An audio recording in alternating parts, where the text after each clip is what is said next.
Hello friends, आज की video में हम पढ़ेंगे कंप्यूटर सब्जेक्ट। कंप्यूटर के लास्ट भी जितने भी वीडियोस हमने किए उसमें ज़्यादातर जितने भी इंपॉर्टेंट टॉपिक्स थे कंप्यूटर के, आईसीटी वगैरह ये सारे हमने कर लिए थे।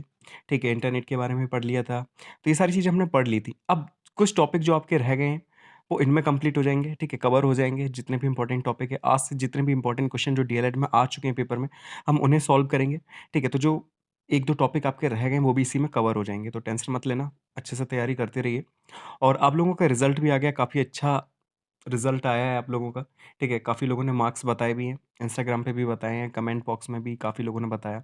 तो बहुत अच्छे मार्क्स आए हैं और ऐसे ही मार्क्स थर्ड सेम में भी आपको लाने हैं। ठीक है, अगर 1-2 लोगों की बैक भी आई है तो मैं बता दूँ कि जब भी आपके फर्स्ट सेमेस्टर वाले जो बच्चे हैं वो सेकंड सेमेस्टर में आएँगे, जब उनके एग्ज़ाम होंगे उन्हीं के साथ आपका ये बैक क्लियर हो जाएगा, ठीक है?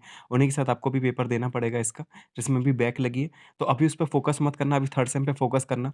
थर्ड सेम में बैक नहीं आनी चाहिए, क्योंकि थर्ड सेम और फोर्थ सेम में अगर बैक आती है ना तो फिर आप 1 साल के लिए लटक जाते हैं, ठीक है? फिर उसके लिए आपको वेट करना पड़ता है ज़्यादा। तो अच्छे यही रहेगा कि आप लोग थर्ड सेम को अच्छे से पढ़ें, ठीक है? इसमें बैक ना आए आपकी। तो चलिए स्टार्ट करते हैं कंप्यूटर सब्जेक्ट। पहला क्वेश्चन है कि ऑनलाइन चैटिंग से क्या लाभ है? देखिए क्वेश्चन काफ़ी ईज़ी होते हैं। ऑनलाइन चैटिंग से क्या लाभ है? यूट्यूब से आप क्या समझते हैं? फेसबुक से आप क्या समझते हैं? ऐसे क्वेश्चन्स आते हैं। ठीक है? कई सारे ऐसे क्वेश्चन्स आपको देखने को मिलेंगे जो आप डेली यूज़ में यूज़ करते रहते हैं। जैसे व्हाट्सएप से आप क्या समझते हैं? ये क्वेश्चन आ जाते हैं। ठीक है? और डीएलएड में ऐसे क्वेश्चन पूछे जा चुके हैं। लेकिन क्या होता है कि जानते तो हम सब कुछ हैं, लेकिन हम इसके बारे में लिख नहीं पाते। ठीक है? लिखना कैसे ये अच्छे से समझ लेना। ठीक है? कि कैसे हमें चीज़ों को लिखना है, अगर पूछ लिया जाए कि यूट्यूब से आप क्या समझते हैं? तो आपको बताना पड़ेगा कि यूट्यूब किसने बनाया, कब लॉन्च किया गया, ठीक है? क्या-क्या किया जाता है, उसके लाभ क्या हैं? ये सारी चीज़ें आपको लिखनी पड़ेंगी। तो चलिए स्टार्ट करते हैं, ऑनलाइन चैटिंग से क्या लाभ है? 2017 में ये क्वेश्चन पूछा गया है। तो देखिए ऑनलाइन चैटिंग से बहुत सारे लाभ हैं। आपको भी पता होगा कि अगर टीचर्स और स्टूडेंट यूज़ कर रहे हैं, तो उनको कंप्यूटर व इंटरनेट के बारे में ज्ञान प्राप्त होता है। या तो कंप्यूटर के माध्यम से चैटिंग करते हैं वो, ठीक है? और इंटरनेट की हमें ज़रूरत पड़ती है, तो कंप्यूटर और इंटरनेट दोनों के बारे में हमें ज्ञान प्राप्त होता है। अगर मोबाइल से कर रहे हैं, तो मोबाइल के बारे में भी ज्ञान प्राप्त होता है, ठीक है? दूसरा कि इससे इस प्रक्रिया से दूर-दराज में किसी व्यक्ति से दृश्य रूप के समान बातचीत कर सकते हैं, ठीक है? कि अगर बहुत दूर भी कोई व्यक्ति है, तो उससे हम ऐसे बात करते हैं जैसे जस्ट हमारे पास में बैठा है, ठीक है? मान लिया किसी दूसरे देश में भी है और हम व्हाट्सएप के माध्यम से मैसेज कर रहे हैं, ठीक है? एक-दूसरे से बातचीत कर रहे हैं, तो ऐसे ही लगता है कि जैसे जस्ट पास में बैठा है, एकदम मैसेज भेज रहे हैं, एकदम मैसेज आ रहा है, ठीक है? तीसरा है कि व्यक्ति को टाइपिंग का ज्ञान प्राप्त होता है। ठीक है, जल्दी-जल्दी हम लिख-लिख के टाइप करते हैं, अगर कंप्यूटर से कर रहे हैं तो टाइपिंग होती है हमारी, तो टाइपिंग का ज्ञान भी प्राप्त हो जाता है। फिर है कि लिखित विचार प्राप्त होते हैं, ठीक है? अब बोलकर तो हम नहीं कर रहे, लेकिन अब अगर हम वीडियो चैटिंग की बात करें तो उसमें तो बोलकर भी विचार प्राप्त हो रहे हैं। लेकिन इसमें क्या होता है जब हम ऑनलाइन चैटिंग करते हैं तो उसमें क्या है कि लिखित विचार प्राप्त होते हैं। जो भी थॉट होते हैं, ठीक है? जो भी विचार होते हैं दूसरे इंसान के, वो लिखकर हमें बताता है कि वो क्या सोच रहा है किसी चीज़ के बारे में। तो लिखित विचार हमें प्राप्त होते हैं। दूसरा कि कम खर्चा होता है और कम समय खर्च होता है, ठीक है? ज़्यादा समय भी खर्च नहीं होता और ज़्यादा रुपए भी खर्च नहीं होता। पहले क्या था कि स्पीड पोस्ट हम करते थे, तब भी कई टाइम लग जाता, काफ़ी टाइम लग जाता था पहुँचने में, फिर वहाँ से रिप्लाई आता था। लेकिन आज के समय में ऐसा नहीं होता, ठीक है? 1 मिनट नहीं लगता, हम लोग किसी को भी मैसेज भेज सकते हैं, ठीक है? और रुपए भी ज़्यादा खर्च नहीं होता, बस मैसेज पैक पढ़ाना होता है या हमें इंटरनेट पैक पढ़ाना होता है। तो ये ऑनलाइन चैटिंग से लाभ है, ठीक है? अच्छे से समझ लेना इस चीज़ को। नेक्स्ट क्वेश्चन है कि डिजिटल विषय वस्तु के साधन कौन-कौन से हैं? देखिए डिजिटल विषय वस्तु का माध्यम मतलब है कि जो इलेक्ट्रॉनिक माध्यम है, इलेक्ट्रॉनिक माध्यम जो हम लोग पढ़ने-लिखने में यूज़ करते हैं, ठीक है? तो डिजिटल विषय वस्तु वही आ जाती हैं। तो इसके साधन पूछे गए तो पहला ई-बुक्स हो जाएगा। ई-बुक्स क्या होता है? इसके बारे में हम आगे पढ़ेंगे, ठीक है? ओवरहेड प्रोजेक्टर क्या होता है? तो आपको पता है कि सिर के ऊपर एक प्रोजेक्टर लगा होता है, जिससे जो रोशनी होती है वो स्क्रीन पे पड़ती है, तो स्क्रीन में हमें दिखता है सब चीज़ें, ठीक है? जो भी कंप्यूटर होता है, जो कंप्यूटर में चला रहे हो तो वो हमें स्क्रीन पे देखने को मिलता है, ठीक है? तो उसी को हम लोग ओवरहेड प्रोजेक्टर कहते हैं। स्लाइड्स वगैरह जो आपने देखी होंगी, ठीक है? सीडी, डीवीडी इसके माध्यम से भी हम पढ़ते हैं। फिर ट्रेनिंग वीडियोज़ आते हैं, विकिपीडिया है, ये सारे क्या हैं डिजिटल विषय वस्तु हैं, ठीक है? विकिपीडिया के माध्यम से भी हम इंटरनेट के माध्यम से पढ़ते हैं, काफ़ी इन्फॉर्मेशन हमें घर बैठ के मिल जाती है। तो ये सारे क्या हैं डिजिटल विषय वस्तु के साधन हैं। याद कर लेना e-books, overhead projector, slide, CD, DVD, training videos, Wikipedia ये क्या हैं? डिजिटल विषय वस्तु के साधन हैं। अब स्मार्ट क्लास से क्या अभिप्राय है या क्या लाभ हैं वो देख लेते हैं। तो स्मार्ट क्लासेस आपने काफ़ी सुनी होंगी। आज के समय में बहुत ज़्यादा सुनने को मिलती हैं स्मार्ट क्लासेस, ठीक है? क्योंकि गवर्नमेंट हर जगह स्मार्ट क्लासेस लाने की कोशिश कर रही है। तो देख लेते हैं कि क्या मतलब होता है इससे। स्मार्ट क्लास से तात्पर्य ऐसे नवीन शिक्षण प्रक्रिया से है, जहाँ शिक्षा प्रदान कराने के लिए किसी विद्यालय भवन की आवश्यकता नहीं पड़ती। यहाँ नए-नए तकनीकी साधनों द्वारा शिक्षा प्रदान कराई जाती है। इससे श्रम, व्यय, समय की बचत होती है। इसके निम्नलिखित माध्यम हैं mobile phone, teleconferencing, computer, internet आदि। देखिए स्मार्ट क्लास से मतलब क्या है? ठीक है, कोई भी चीज़, कोई भी नया इनोवेशन जो होता है शिक्षा के क्षेत्र में, ठीक है? तो उसे हम एक तरीके से स्मार्ट क्लास कह देते हैं, ठीक है? तो स्मार्ट क्लास से तात्पर्य क्या है? तो ऐसे नवीन शिक्षण प्रक्रिया से, ठीक है, जो भी नई चीज़ हम लेकर आते हैं टीचिंग की प्रोसेस में, ठीक है, जो भी नया हम करते हैं। अब इसमें होता क्या है कि इसमें हमें कोई विद्यालय भवन की ज़रूरत नहीं पड़ती। ऐसा नहीं कि आपके लिए एक बिल्डिंग होनी चाहिए विद्यालय की, ठीक है? आप उसी में बच्चों को जाकर पढ़ाएँ, तो ऐसा ज़रूरी नहीं होता है स्मार्ट क्लास में। आप कहीं भी बैठकर कहीं भी पढ़ा सकते हैं। जैसे मैं आपको पढ़ा रहा हूँ, तो एक तरीके से स्मार्ट क्लास है ये। ठीक है? कि इसमें क्या है कि ऐसी नवीन शिक्षण प्रक्रिया से इसका मतलब है, जहाँ शिक्षा प्रदान करने के लिए किसी विद्यालय भवन की आवश्यकता नहीं पड़ती, बल्कि नए-नए तकनीकी साधनों द्वारा शिक्षा प्रदान की जाती है। ठीक है? कि प्रोजेक्टर के माध्यम से टीचर आपको पढ़ा रहा है, इंटरनेट के माध्यम से टीचर आपको पढ़ा रहा है, तो ये सब स्मार्ट क्लास के अंतर्गत आ जाता है। ठीक है? ई-बुक्स के माध्यम से आपको पढ़ा रहा है, पीडीएफ वगैरह भेज देता है, तो उसके माध्यम से आप पढ़ रहे हैं, तो ये सारा स्मार्ट क्लास के अंतर्गत आ जाता है। अब इसमें क्या होता है कि ज़्यादा खर्चा नहीं होता, ठीक है? टीचर को ज़्यादा मेहनत नहीं करनी पड़ती क्योंकि इंटरनेट के माध्यम से कई चीज़ें उसे प्रोवाइड हो जाती हैं, ठीक है? उन्हीं के माध्यम से वो क्या करता है, डेकोरेट करता है, सब कुछ स्लाइड वगैरह बनाता है और आपको पढ़ा देता है, ठीक है? समय भी ज़्यादा खर्च नहीं होता और इसके माध्यम क्या है, किन-किन माध्यम से स्मार्ट क्लास ली जाती है, तो मोबाइल फ़ोन, जैसे मैं आपको मोबाइल फ़ोन के ज़रिए पढ़ा रहा हूँ, ठीक है? टेलीकॉन्फ्रेंसिंग, कंप्यूटर, इंटरनेट इन सब की ज़रूरत पड़ती है। ठीक है, अब इसके लाभ क्या हैं, स्मार्ट क्लास की क्या उपयोगिता है, वो देख लेते हैं। तो पहला ये है कि कहीं आने-जाने की ज़रूरत नहीं पड़ती, स्क्रीन पर सभी तथ्य मिल जाते हैं, ठीक है? अब टीचर को ऐसा नहीं कि आपके घर जा-जाकर आपको पढ़ाना पड़ रहा हो या विद्यालय में जाना पड़ रहा हो, वहाँ पे जाके आपको पढ़ाना पड़ रहा हो, तो ऐसा नहीं है अपने घर बैठ के पढ़ा दे रहा है, जैसे मैं पढ़ा रहा हूँ आपको, ठीक है? स्क्रीन पर ही आपको सब चीज़ें देखने को मिल जाती हैं। क्लासेस जो होती हैं, वो रुचिकर होती हैं, इंटरेस्ट आता है आपको, ठीक है? बोरिंग नहीं होती कि आप क्लास में गर्मियों में जा रहे हो, ठीक है? विद्यालय में अपने, फिर वहाँ पे गर्मियों में पढ़ रहे हो, ठीक है? तो बोरिंग क्लास नहीं होती, रुचिकर होती है, इंटरेस्टिंग होती है, कई चीज़ें दिखा दी जाती हैं स्क्रीन पर आपको। अगर किसी विषय के बारे में आपको बताया जा किसी व्यक्ति के बारे में बताया जा रहा है तो उसकी फ़ोटो वगैरह दिखा दी जाएगी। तो जो क्लासेस होती हैं थोड़ी इंटरेस्टिंग होती हैं। फिर है कि मनपसंद विषय आप घर बैठकर पढ़ सकते हैं। अब क्या है कि आपको, कई लोगों को मैथ्स पसंद नहीं होती, तो वो मैथ्स नहीं पढ़ना चाहते, ठीक है? तो आपका जो भी मनपसंद सब्जेक्ट है आप वो पढ़ सकते हैं, ठीक है? ऑनलाइन आपको मान लिया मैथ की क्लास पसंद नहीं है तो आपने स्किप कर दी, दूसरी क्लासेस पढ़ ली, ठीक है? लेकिन ऐसा करना नहीं चाहिए क्योंकि ऐसे ही बैक लग जाती है।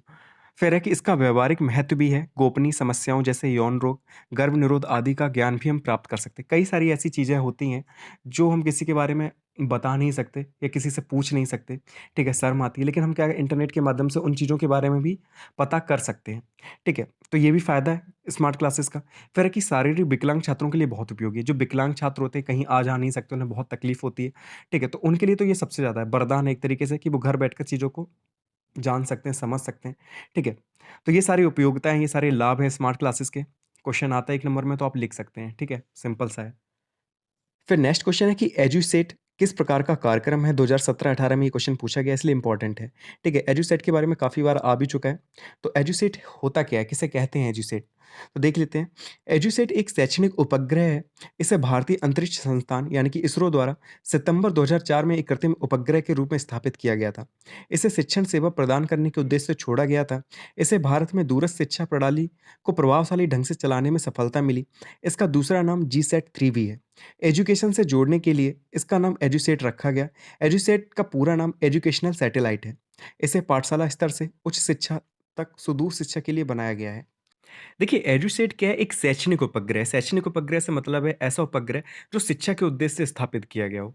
ठीक है? इसे किसने उपग्रह के रूप में स्थापित किया था? तो इसरो ने किया था, ठीक है? भारतीय अंतरिक्ष संस्थान इसरो ने कब किया? तो सितंबर 2004 में एक कृत्रिम उपग्रह के रूप में स्थापित किया गया था क्योंकि इंसानों ने बनाकर किया है, तो कृत्रिम उपग्रह कहलाएगा।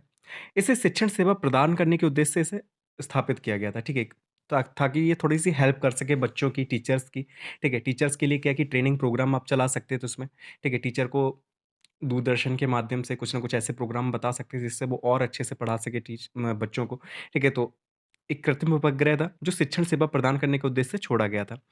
इससे भारत में दूरस्थ शिक्षा प्रणाली को प्रभावशाली ढंग से चलाने में सफलता मिली।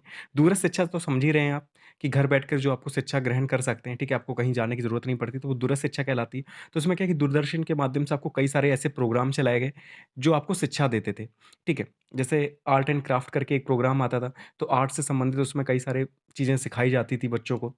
तो कई सारे प्रोग्राम ऐसे चलाए जाते थे, जिससे घर बैठकर आपको शिक्षा मिलती थी।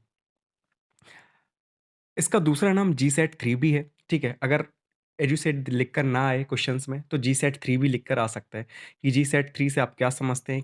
ये कौन-सा कार्यक्रम है, तो इसका मतलब एजुसेट ही है, ठीक है? ये चीज़ याद रखना। और एजुसेट जो शब्द है, वो किससे जुड़ा हुआ है? तो एजुकेशन से वो संबंधित है, इसलिए इसका नाम एजुसेट रखा गया है। और इसकी फुल फॉर्म क्या है? तो एजुकेशनल सैटेलाइट इसकी फुल फॉर्म है। और किस उद्देश्य से लगाया गया था? तो पाठशाला स्तर से लेकर उच्च शिक्षा तक थोड़ा और अच्छा किया जा सके, इस उद्देश्य से लगाया गया था, स्थापित किया गया था। ठीक है? तो एजुसेट के बारे में इतना ही है। अच्छे से समझ लीजिएगा इसकी फुल फॉर्म क्या है, तो एजुकेशनल सैटेलाइट इसे कहते हैं, इसका दूसरा नाम जीसैट-3 है। ठीक है? किसने लगाया? तो इसरो ने सितंबर 2004 में एक कृत्रिम उपग्रह के रूप में इसे स्थापित किया था। ठीक है? उद्देश्य क्या था? तो शिक्षण सेवा प्रदान करने के उद्देश्य से लगाया गया था और पाठशाला स्तर से लेकर उच्च शिक्षा तक आप और अच्छा कर सकें शिक्षा को, इस उद्देश्य से लगाया गया था। ठीक है? इतना ही है इस बारे में। तो एजुसेट यहाँ पे कंप्लीट होता है। नेक्स्ट क्वेश्चन देख लेते हैं। टेलीविज़न पर शिक्षा से संबंधित कार्यक्रम, मतलब ऐसे कौन-कौन से कार्यक्रम हैं जो शिक्षा से संबंधित हैं और टेलीविज़न पर दिखाए जाते हैं, ठीक है? तो आज के समय के भी आप लिख सकते हैं, पहले के समय के भी लिख सकते थे, ठीक है? 2017 में क्वेश्चन आ चुका है, तो कई सारे प्रोग्राम इस समय चलाए जाते हैं, ठीक है? आ भी रहे हैं, जो शिक्षा से संबंधित होते हैं, ठीक है? ऐसे प्रोग्राम नहीं लिखने हैं आपको, जैसे आप शक्तिमान लिख सकते हैं, ठीक है? शक्तिमान से भी कई सारी शिक्षाएँ मिलती थी, जैसे कीटाणु मैन उसमें आया था, ठीक है? तो हमें खुली हुई चीज़ें नहीं खानी चाहिए। फिर उसके बाद उसमें छोटी-छोटी मगर मोटी बातें दिखाए जाते थे, उसमें काफ़ी शिक्षा दी जाती थी। ठीक है, तो कई सारे ऐसे प्रोग्राम आते थे जो आपको शिक्षा देते थे। तो इसमें एक आता था माही वे करके, जो बॉडी इमेज इश्यू के ऊपर उसपे दिखाया गया था। ठीक है, कि बॉडी इमेज पर हमें ज़्यादा फ़ोकस नहीं करना है, कोई मोटा है, पतला है, ऐसे करके। ठीक है, ब्रेकिंग बैड करके एक सीरीज़ है, काफ़ी फ़ेमस है हॉलीवुड की। तो इसमें केमिस्ट्री टीचर के ऊपर ये सीरीज़ बनी हुई है, तो केमिस्ट्री के बारे में ज़्यादातर बताया गया है इसमें। फिर गुमराह आता था, जो सुरक्षा को लेकर थोड़ी शिक्षा देता था हमें, ठीक है? एक सीरीज़ है सेक्स एजुकेशन करके, ठीक है? तो उसमें जो सेक्स से रिलेटेड जो टॉपिक्स होते हैं, उनके बारे में थोड़ा एजुकेट किया गया है लोगों को। फिर आता था चक्रवर्ती सम्राट अशोक करके, जो इतिहास के बारे में हमें शिक्षा देता है, ठीक है? जो अशोक के समय की जो इतिहास है उनका, उसके बारे में हमें पता चलता है। केबीसी कौन बनेगा करोड़पति आपने देखा होगा, जिसमें जनरल नॉलेज के बारे में हमें पता चलता है। फिर है द बिग थ्योरी, जो विज्ञान से संबंधित है, साइंस से संबंधित है। ठीक है? तो कई सारे प्रोग्राम ऐसे टेलीविज़न पर आते हैं, कई सारी सीरीज़ आती हैं, वेब सीरीज़ वगैरह, जो हमें शिक्षित करती हैं, ठीक है? शिक्षा देती हैं। तो ये सारे आप लिख सकते हैं। फिर है आपका शैक्षिक दूरदर्शन की उपयोगिता लिखिए। क्वेश्चन 2018 में आ चुका है कि शैक्षिक दूरदर्शन से आप क्या समझते हैं? उपयोगिता लिखिए। तो देख लेते हैं। देखिए, दूरदर्शन का अर्थ क्या होता है? दूरदर्शन का अर्थ होता है दूर से देखना, ठीक है? तो अब हम घर बैठकर ही तो देख रहे हैं टीवी पर, ठीक है? वो चीज़ हमारे सामने तो नहीं हो रही, लेकिन हम दूर बैठकर कहीं देख रहे हैं उसे, इसलिए उसे दूरदर्शन कहा जाता है। दूरदर्शन पर शैक्षिक महत्व के कार्यक्रम प्रसारण को शैक्षिक दूरदर्शन के नाम से जाना जाता है, ठीक है? जब दूरदर्शन पे शिक्षा के महत्व को दिखाने के लिए कहीं हम प्रोग्राम चलाते हैं, तो उसे हम लोग क्या कहते हैं? शैक्षिक दूरदर्शन कहते हैं, ठीक है? तो दूरदर्शन पर शैक्षिक महत्व के कार्यक्रम प्रसारण को, ठीक है? कि जो शैक्षिक महत्व के कार्यक्रम होते हैं, उनका जब हम प्रसारण करते हैं दूरदर्शन पर, तो हम उसे क्या कहते हैं? शैक्षिक दूरदर्शन के नाम से उसे हम जानते हैं, ठीक है? तो शैक्षिक दूरदर्शन के बारे में हम जान गए, अब उपयोगिता क्या होती है ये देख लेते हैं। तो पहला है कि छात्रों की सभी ज्ञानेंद्रियों का एक साथ प्रयोग होता है, ठीक है? क्योंकि आँखों से हम देख रहे हैं, कानों से हम सुन रहे हैं, ठीक है? फिर हाथ-पैर चला रहे हैं इधर-उधर, ठीक है? तो ये सारी चीज़ें कि जितनी भी ज्ञानेंद्रियाँ होती हैं सब एक्टिव होती हैं, तो ये सबसे बड़ा फ़ायदा होता है कि जब बच्चे की सारी ज्ञानेंद्रियाँ एक्टिव होती हैं, तो वो चीज़ों को बहुत अच्छे से सीखता है, ठीक है? अगर आप रेडियो के माध्यम से सिर्फ़ सुनें किसी भी चीज़ को, तो इतना अच्छा आप नहीं कर पाएँगे।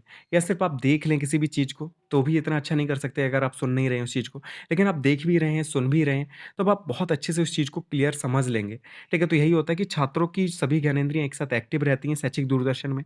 दूसरा कि वे विद्यार्थी जो विद्यालय में प्रवेश नहीं ले पाते, शैक्षिक अवसर उन्हें मिलता है। जैसे कि कई बच्चे ऐसे होते हैं, छोटे बच्चे होते हैं, कई बच्चे ऐसे होते हैं जो विद्यालय नहीं जा पाते, ठीक है? लेकिन क्या है कि कहीं टीवी चल रही तो वो बैठ के देखने लग गए प्रोग्राम, तो कई सारी जानकारियाँ उन्हें मिल जाती, कई चीज़ें सीखने को उन्हें मिल जाती, ठीक है? तो ये शैक्षिक दूरदर्शन से लाभ है। तीसरा कि साक्षरता जो कार्यक्रम होते हैं उनके लिए काफ़ी इम्पोर्टेंट होता है। कई सारे कार्यक्रम चलाए जाते हैं, लोगों को नहीं पता होता उनके बारे में, तो शैक्षिक दूरदर्शन के माध्यम से उन्हें जानकारी मिल जाती है। फिर है कि शिक्षकों के लिए सेवाकालीन कार्यक्रमों के लिए, ठीक है, जो टीचर्स होते हैं उनको काफ़ी ट्रेनिंग वगैरह मिल जाती है, कई चीज़ें नई जानने को मिल जाती हैं, जिससे और अच्छे से वो इम्प्रूव कर सकते हैं खुद को, ठीक है, बच्चों को और अच्छे से सिखा सकते हैं। फिर है कि छात्रों को उच्च स्तरीय शिक्षा प्रदान करने के लिए कई सारी शिक्षाएँ मिलती हैं। आप तो देख रहे होंगे कि फ्री डिश अगर आपके यहाँ पे लगी हुई है, तो कई सारी चैनल ऐसे भी आते हैं जहाँ पे सिर्फ़ क्लासेस ही चलती हैं, ठीक है? तो काफ़ी कुछ सीखने को मिल जाता है उसमें। फिर है कि विद्यार्थियों को प्रेरित करने में जो बच्चे होते हैं वो काफ़ी प्रेरित होते हैं इन कार्यक्रमों को देखकर, ठीक है? कई सारे जनरल नॉलेज से संबंधित कई सारी क्विज़ वगैरह आती रहती हैं। फिर है कि सृजनात्मक सहयोग प्रदान करने में। तो सृजनात्मक सहयोग प्रदान करने में क्या है कि कई सारे मैंने आपको बताया कि आर्ट एंड क्राफ्ट करके एक प्रोग्राम आता था, तो आर्ट वगैरह उसमें बनाया सिखाया जाता है।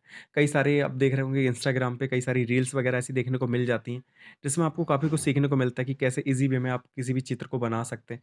तो काफ़ी कुछ आता है, तो क्रिएटिविटी आती है बच्चों के अंदर। तो ये सारे लाभ हैं, सारी उपयोगिताएँ हैं शैक्षिक दूरदर्शन की, ठीक है? तो शैक्षिक दूरदर्शन के बारे में आता है तो आप लिख सकते हैं कि दूरदर्शन का अर्थ होता है दूर से देखना, और दूरदर्शन पर ऐसे प्रोग्राम का प्रसारण करना जो शिक्षा से संबंधित है, तो इसे हम लोग शैक्षिक दूरदर्शन के नाम से जानते हैं। उपयोगिता क्या है? कि सारी ज्ञानेंद्रियाँ जो होती हैं वो एक्टिव होती हैं। जो बच्चे विद्यालय में प्रवेश नहीं ले पाते उनके लिए बहुत अच्छा है, उन्हें एक अवसर मिल जाता है सीखने का। साक्षरता कार्यक्रमों के बारे में हमें जानकारी नहीं होती, लेकिन शैक्षिक दूरदर्शन के माध्यम से हमें जानकारियाँ हो जाती हैं। ठीक है? जो टीचर्स होते हैं उन्हें ट्रेनिंग मिल जाती है अच्छी खासी। ठीक है? जो बच्चे होते हैं उन्हें उच्च स्तरीय शिक्षा प्रदान करने के लिए ये प्रोग्राम चलाए जाते हैं। विद्यार्थियों को प्रेरित करने में, उन्हें क्रिएटिव बनाने में। ये सारे लाभ हैं, ये सारी उपयोगिता हैं शैक्षिक दूरदर्शन की। ठीक है? क्लियर हो गया होगा आपको। फिर नेक्स्ट क्वेश्चन है कि ई-बुक से आप क्या समझते हैं? ठीक है? ई-बुक जो मैं अभी लास्ट में आया था डिजिटल जो विषय वस्तु थी उसमें हमने पढ़ा था ई-बुक्स के बारे में। तो ई-बुक्स से आप क्या समझते हैं? 2017 में ये पूछा गया है। ई-बुक्स का पूरा नाम है इलेक्ट्रॉनिक बुक्स, ठीक है? अगर ई-बुक्स की फुल फॉर्म देखें तो इसे इलेक्ट्रॉनिक बुक्स कहते हैं, यानी कि डिजिटल रूप में पुस्तक। ई-पुस्तकें कागज़ की बजाय डिजिटल संचिका के रूप में होती हैं, जिन्हें कंप्यूटर, मोबाइल एवं डिजिटल यंत्रों द्वारा पढ़ा जा सकता है। इन्हें इंटरनेट पर भी छापा या पढ़ा जा सकता है। ये कई फाइल फॉर्मेट में होती हैं, जिसमें सबसे प्रचलित फॉर्मेट पीडीएफ है। तो ई-बुक्स का मतलब आपको समझ में आया होगा कि ऐसी पुस्तकें जो डिजिटल फॉर्म में होती हैं, ठीक है? ऐसा नहीं कि जो कागज़ वाली किताबें होती हैं, उनकी बात नहीं की जा रही। ऐसी किताबें, ऐसी चीज़ें, ऐसे नोट्स जो आप कंप्यूटर में पढ़ते हैं, ठीक है? पीडीएफ के फॉर्म में पढ़ते हैं, कई सारे फॉर्मेट में पढ़ते हैं। सबसे ज़्यादा फेमस तो इस समय पीडीएफ ही फॉर्मेट है, ठीक है? तो कई फॉर्मेट में आप पढ़ते हैं। तो ऐसी जो पुस्तकें होती हैं, उन्हें हम क्या कहते हैं? ई-बुक्स कहते हैं, ठीक है? जो कागज़ से जुड़ी हुई नहीं होती, कागज़ की बनी हुई नहीं होती हैं। हम इलेक्ट्रॉनिक माध्यम से जिन पुस्तकों को पढ़ते हैं, उन्हें ई-बुक्स कहा जाता है, ठीक है? तो ई-बुक्स का पूरा नाम क्या है? तो इलेक्ट्रॉनिक बुक्स है। डिजिटल रूप में पुस्तक, ई-पुस्तकें कागज़ की बजाय डिजिटल संचिका के रूप में होती हैं, ठीक है? इसमें कागज़ की बनी नहीं होती, डिजिटल संचिका के रूप में ये स्टोर होती हैं, जिन्हें हम किनकी मदद से पढ़ते हैं? तो कंप्यूटर, मोबाइल और जो डिजिटल यंत्र होते हैं, उनके माध्यम से हम इन्हें पढ़ सकते हैं। इन्हें इंटरनेट द्वारा छापा या पढ़ा जा सकता है, ठीक है? इंटरनेट की भी हेल्प ली जाती है। अगर आपको कहीं छापना है, तो आप इंटरनेट की मदद लेते हैं, ठीक है? डाउनलोड करते हैं, उसके बाद छाप सकते हैं। ये पढ़ा जा सकता है। ये कई फ़ाइल फ़ॉर्मेट में होती हैं, लेकिन सबसे ज़्यादा प्रचलित फ़ॉर्मेट क्या है? तो पीडीएफ सबसे प्रचलित फ़ॉर्मेट है। देखिए, मैं भी आपको जो नोट्स वगैरह देता हूँ, पीडीएफ फ़ॉर्म में देता हूँ। तो पीडीएफ फ़ॉर्मेट क्या है? वो एक तरीके से ई-बुक्स है, ठीक है? आप इंटरनेट के माध्यम से पढ़ रहे हैं, ठीक है? कोई कागज़ की तो बनी नहीं होती। तो अब नेक्स्ट है कि ई-बुक रीडर किसे कहते हैं? ठीक है, तो ई-बुक्स रीडर का मतलब होता है ई-पुस्तकों को पढ़ने के लिए एक सॉफ्टवेयर की आवश्यकता होती है जिसे ई-बुक्स रीडर कहते हैं। ठीक है, अगर आपको ये चीज़ें पढ़नी होती हैं तो एक और सॉफ्टवेयर डाउनलोड करना पड़ता है। ठीक है, जिसे हम लोग क्या कहते हैं? ई-बुक्स रीडर कहते हैं, जिनकी मदद से इन पीडीएफ को पढ़ा जा सकता है। ठीक है, तो ई-पुस्तकों को यानी कि इलेक्ट्रॉनिक पुस्तकों को पढ़ने के लिए एक सॉफ्टवेयर की आवश्यकता होती है, जिन्हें ई-बुक्स रीडर कहा जाता है। ठीक है, तो आज की जो वीडियो है उसमें इतने ही क्वेश्चन रखते हैं।